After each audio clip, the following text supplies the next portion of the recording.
मैं शहर काजी देहरादून मुस्लिम सेवा संगठन जमात इस्लामी हिंद जमीयत उलमा हिंद के जो यहाँ कारकुनान मौजूद हैं उन सब की तरफ से आपका इस्तकबाल करता हूँ और शुक्रिया अदा करता हूँ कि आप इस प्रेस कॉन्फ्रेंस में तशरीफ़ लाए। आज के इस प्रेस कॉन्फ्रेंस का मौजू है हल्द्वानी जल रहा है। जैसा कि हमने अभी कुछ दिनों से हम देख रहे हैं कि हल्द्वानी के बनबुलपुरा में एक मजहबी मकाम जिसको अतिक्रमण बताया जा रहा है, उसको ढहाने के बाद जो वहाँ पर एहतजाज हुआ जिसमें बहुत से लोगों की जानें गईं और उसके बाद वहाँ कर्फ्यू लगाना पड़ा, इसको लेकर यह प्रेस कॉन्फ्रेंस है। हुकूमत की तरफ से ये जो एक तरफा कार्रवाई एक मखसूस कौम पे हो रही है, हम इसकी पुरजोर लफ्ज़ों में मजम्मत करते हैं और हुकूमत से आज ये भी आपके ज़रिए से डिमांड रखते हैं कि आने वाले दिनों में अगर इसी तरह से हुकूमत की कार्रवाई का डंडा एक तरफा चलता रहा तो कॉन्स्टिट्यूशनल मीन्स में, डेमोक्रेटिक मीन्स में हमको हुकूमत से बात करने पे मजबूर होना पड़ेगा और हम हुकूमत की इस सारी एक तरफा कार्रवाई का कोर्ट के ज़रिए से और हिंदुस्तान के आइन ने जो हमको ताकत दी है उससे हुकूमत का सामना करने के लिए तैयार है। बाकी आप हज़रात अपने सवाल ले सकते हैं। ये लोग यहाँ तशरीफ़ फरमाएँ। ये लोग वहीं से आए हैं। अच्छा, 2 मिनट सब अपना ब्रीफ कर देंगे। ये लोग, ये हमारे दरमियान वो लोग मौजूद हैं। ये शफी मदनी साहब, मौलाना जाकिर साहब जमीयत उलमा हिंद सेक्रेटरी उत्तर प्रदेश से हैं और मलिक मोतसिम साहब ये वाइस प्रेसिडेंट है जमात इस्लामी हिंद के। ये हजरात भी अपनी बात रखेंगे। फिलहाल आपको चलो ऐसा शुरू कीजिए प्लीज। मैं मलिक मोतसिम जमात इस्लामी हिंद का मैं डिप्टी अमीर हूँ।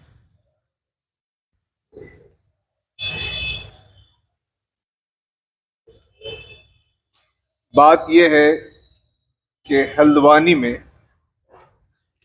एक मदरसा और एक मस्जिद की इमारत को वहाँ के एडमिनिस्ट्रेशन बगैर किसी अदालती हुक्म के, कोई जुडिशियल ऑर्डर उनके पास नहीं था और उस मस्जिद को और मदरसे को शहीद कर दिया है। ये जो मदरसे और मस्जिद को शहीद कर देने के सिलसिले में वहाँ के जो लोग हैं वो हाई कोर्ट को गए हुए हैं और हाई कोर्ट ने 14 फरवरी की तारीख दी है कि उसमें वो समाअत करें, लेकिन 14 फरवरी की तारीख का इंतजार किए बगैर 8 फरवरी को डिस्ट्रिक्ट एडमिनिस्ट्रेशन या वहाँ के नगर निगम की दोनों की तालमेल से उस मस्जिद को और मदरसे को ये बताकर कि ये गैर कानूनी, इलीगल, अब इलीगल है या इलीगल नहीं है ये तय करना हाई कोर्ट का काम। हाई कोर्ट में बात नहीं होती, हम सुप्रीम कोर्ट जाते थे, लेकिन उससे नगर निगम ने, हमने उनसे कल पूछा कि अगर कोई ऑर्डर है तो हमको बताएं, लेकिन वो ऑर्डर बताने में नाकाम रहे। तो इसका मतलब ये है कि जो कुछ भी हल्द्वानी में घटना घटी है उसकी सारी जिम्मेदारी वहाँ के एडमिनिस्ट्रेशन पर आती है। तो ये जो तरीका है ये बहुत मुस्तकबिल में और देश के शहरियों को, आवाम को और मुसलमानों को सख्त नुकसान पहुंचाने के लिए किया गया है। अलबत्ता जहां पर ये बात बताई गई कि वहां पर कुछ गाड़ियों को जलाया गया या कुछ सामान को जलाया गया या बताया जा रहा है कि पुलिस स्टेशन पर हमला किया गया, हम उन चीज़ों की मजम्मत करते, लेकिन वहाँ जो लोगों पुलिस फायरिंग, ना वहाँ पर कोई सही लाठीचार्ज हुआ, ना वहाँ कोई आंसू गैस बरसाए गए, ना ही वहाँ पर कोई लोगों को टीयर गैस पानी छोड़ा गया, बगैर उसके बड़ी गनों से, मशीन गन से फायरिंग की गई, जिससे अवाम कह रहे हैं कि बहुत ज़्यादा जानों की हलाकत हुई है। लेकिन एडमिनिस्ट्रेशन ये बात मानता है कि तकरीबन 6 लोगों की वहाँ पे हलाकत हो गई और 250 से ज़्यादा अफराद जख्मी। तो वो पुलिस पे इस हमला हुआ हो या ये जितने इंसान वहाँ पे शहीद हो गए हैं और वो जो मस्जिद और बिल्डिंग को शहीद किया गया, इस सबका जिम्मेदार कौन है? हमारा समझना है कि ये उजलत पसंदी और जो एडमिनिस्ट्रेशन की जानिबदाराना जो हरकत और बगैर हाईकोर्ट के ऑर्डर्स के बगैर जो कुछ काम किया गया, ये उसकी जिम्मेदारी है। इसलिए वहाँ के जो डिस्ट्रिक्ट एडमिनिस्ट्रेशन को यहाँ की हुकूमत वो फौरी वहाँ के एडमिनिस्ट्रेशन को बरतरफ करे, डिस्ट्रिक्ट एडमिनिस्ट्रेशन। दूसरा, हमारे यहाँ के भाई बता रहे थे, यहाँ मुस्लिम संगठन के लोग बैठे हैं, काजी शहर बैठे हैं, कि ये कई दिनों से चीफ मिनिस्टर से मिलना चाह रहे हैं, लेकिन सीएम मुलाकात का मौका नहीं दे। क्या बात है? क्या सीएम के पास लोगों को मुतमईन करने का, उनको समझाने का कोई जवाब नहीं? इसका मतलब यही निकलता है कि ये जो सीएम हो या गवर्नमेंट हो, क्या इसके अंदर क्या यानी कुछ ऐसी क्या तालमेल है कि इतना जुल्म वहां पे हो रहा है। तो हम एडमिनिस्ट्रेशन से मुतालबा करते हैं, सीएम से मुतालबा करते हैं कि वो वहाँ के एडमिनिस्ट्रेशन के सिलसिले में जुडिशियल इंक्वायरी, और वहाँ जो लोग शहीद हो गए, जो इंसानों की जान हलाक हो गई, उनके खानदान के लोगों को उसका बेहतरीन उसका बदला दिया जाए, और जो लोगों ने मस्जिद को शहीद किया है, मदरसे को शहीद किया है, उनके खिलाफ कार्रवाई की जाए, और ये पूरे मामले के अंदर कोर्ट के जो है जो बात हो उस पर अमल में लाया जाए। इन बातों को पेश करने के लिए हम यहाँ पर आए थे, यहाँ मुलाकात हुई। आज भी हम डीजीपी से, जरूरत पड़ी तो मौका दिए तो सीएम से, उन सब से मुलाकात करके अपनी बात पेश करना चाहते हैं।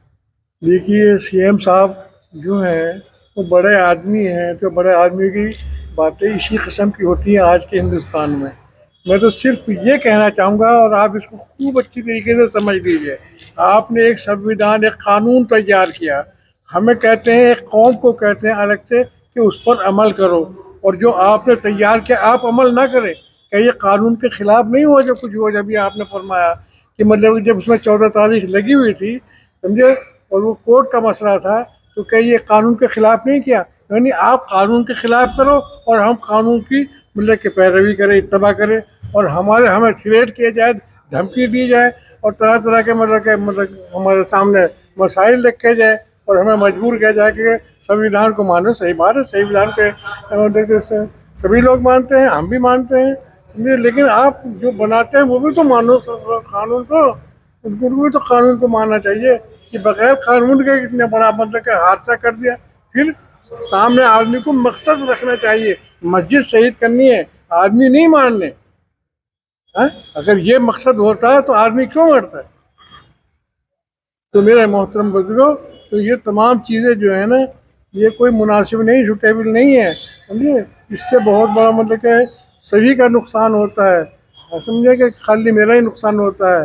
जब आग जलती है ना, आग लगती है घरों में, तो वहाँ मेरा ही घर थोड़ा होता है, और भी घर होते हैं जो जल जाते हैं। तो भाई, इसलिए इंसाफ से काम होना चाहिए, इंसाफ के साथ बात होनी चाहिए, सबकी बातें सुननी चाहिए। आप सबके मुख्यमंत्री हो, सबकी बातें सुननी चाहिए।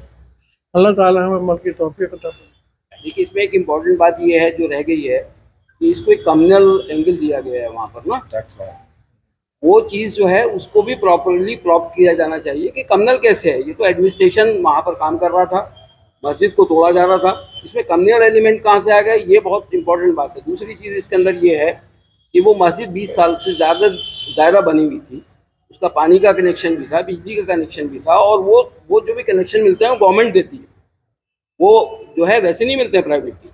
तो वो मस्जिद अगर नजूल की ज़मीन पे थी, और नजूल की ज़मीन पे है सारे का सारा हल्द्वानी बसा हुआ, तो उसमें कोई ऐसी नई बात नहीं है। उसको पर्टिकुलरली जो मस्जिद को टारगेट करके तोड़ा गया है, वो टारगेटेड जो है एक प्लान्ड और एक टारगेटेड चीज़ थी।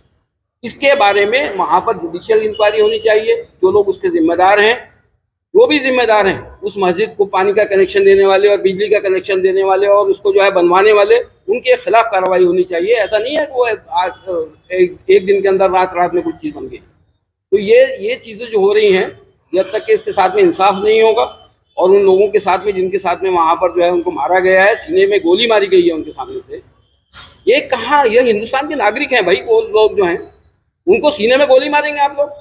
तो ये सब चीज़ें, इसका जब तक कि जुडिशियल प्रॉब नहीं होगा, चीज़ें निकल के नहीं आएंगी। सजा मिलनी चाहिए उन लोगों को जिन्होंने किया है, और पुलिस के साथ भी जो वहाँ पर वो हुआ है, पत्थर लगे हैं, उनका प्रॉपर इलाज होना चाहिए, उनको जो है पूरी देखभाल की जानी चाहिए, और जिन लोगों का वहाँ पर इस वक्त ज़ेरे इलाज है उनकी पूरी वो होनी चाहिए।